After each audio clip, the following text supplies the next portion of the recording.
Тауық бар жерге 3 бәле жоламайды. Мұхаммед пайғамбар миғражда үлкен қоразды көріпті.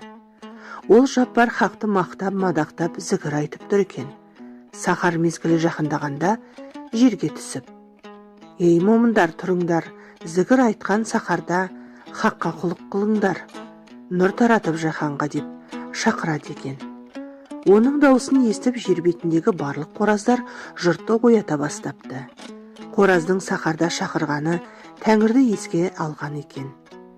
Ән Хазірет миғраждан келген соң сахабаларына: «Тауық асыраңдар, сауабы мол болады. Тауық бар жерге 3 бәле жоламайды.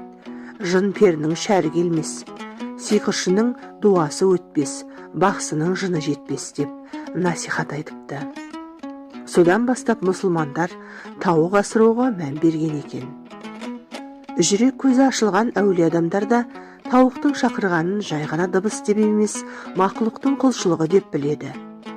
Оған дәлел Шәкәрім Құдайбердіұлының «Тауық неге шақырар сағат сайын» деп басталатын өлеңі. Ақын осы өлеңінде хайуанның қылығын басқаша қырынан сипаттайды. «Тауық неге шақырар сағат сайын, дейме уақыт өткенін ұқтырайын. Олар деп тұр, ойға алып бір құдайын, зор құдіретін әлемге ұқтырайын. Құлшылық намазы мен иманы сол, күнде бір, айында бір сағат сайын». Кейбір аңыздарда қораз шақырса періштені көреді, қарға қарқылдаса шайтанды көреді деп ырымдайды.